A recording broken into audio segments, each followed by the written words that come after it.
Hello there everyone, welcome to another British wine review by myself, the Natural Sommelier. I hope we're all keeping okay and safe during lockdown number 3 and most importantly drinking some delicious grape juice. Today we're going to be heading to an estate that I haven't tried before, which is really exciting, called the Wythall Estate. These guys planted their vines in 2010. And they're based down in Walford, which is in the Wye Valley, which is down in Herefordshire. The family themselves have actually been there since the 1500s, which is a very, very long time. Okay, it's currently headed up by Jamie McIntyre, okay, who is the current sort of owner, if you like, of Wythall Estate in the vineyard. As I say, their grapes were planted in 2010. A selection of soils, most of which is a heavy low, which itself is sitting on top of some clay and then red sand soils as well. So the vines that they have there are actually digging really, really deep to get all of the nutrients, etc., out of the soils. The vineyards themselves are managed in a very sustainable way, with minimal intervention wherever possible, with the ultimate respect for wildlife, and the term sort of biodiversity is thrown in there as well. They're a huge fan of nature and wildlife and allowing the vines in the subsequent area to do what it is designed to do, which is really, really exciting. Okay. Today we're going to be tasting a blend of two grapes. One is called Fruhburgunder, which is German for Pinot Madeleine, okay, little interesting grape there, and another grape called Rondo as well, okay. It's seen 50% of each going into the wine with no oak influence in there as well. I might just add at this point actually that the wines themselves are actually made down at the Three Choirs vineyard.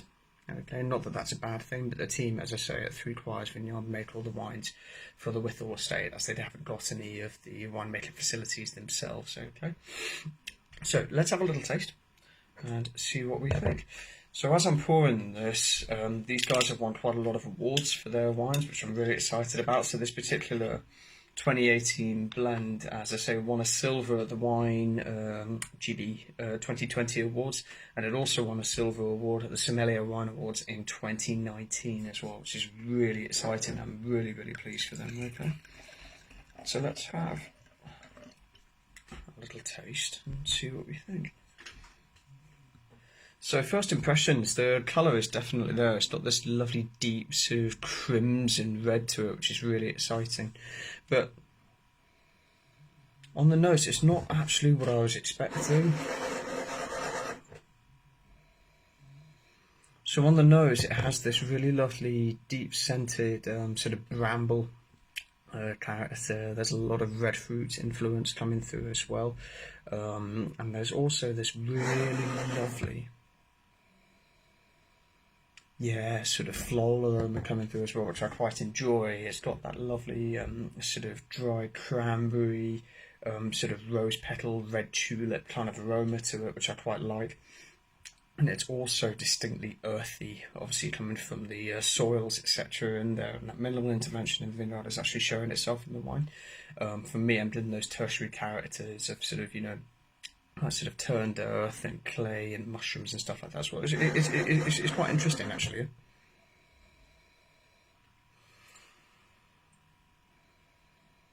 But what I do like about it also is that the wine itself is quite fresh and it's very fragrant as well, which is really, really exciting. But let's have a taste and see what we think on the palate.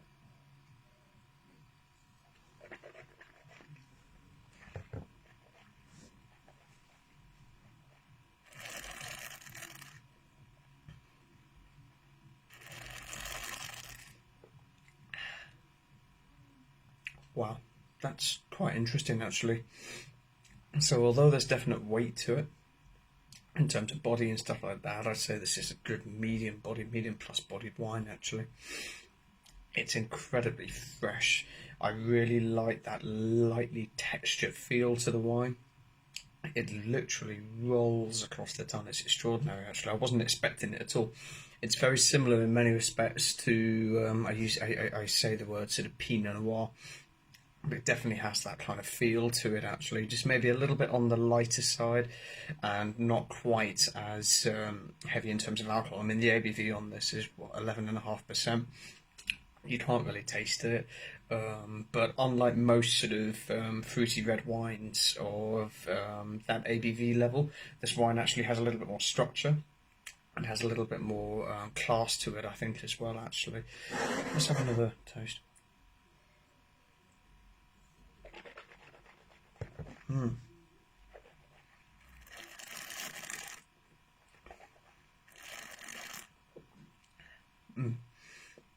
You know what, actually, I wasn't expecting this at all, and I can see why this wine has been awarded a couple of silver medals.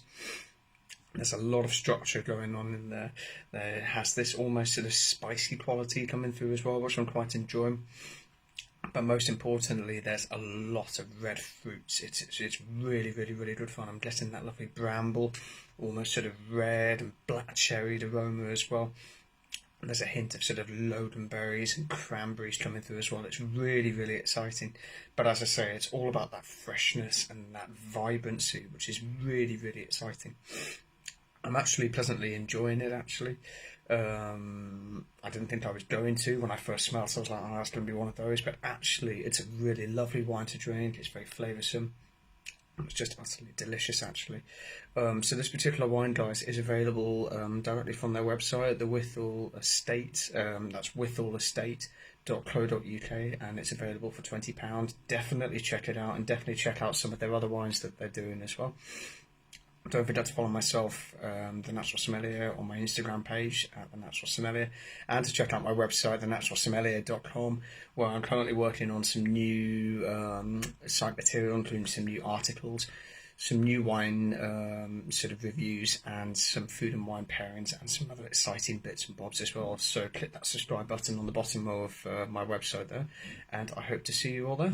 And until next time, cheers.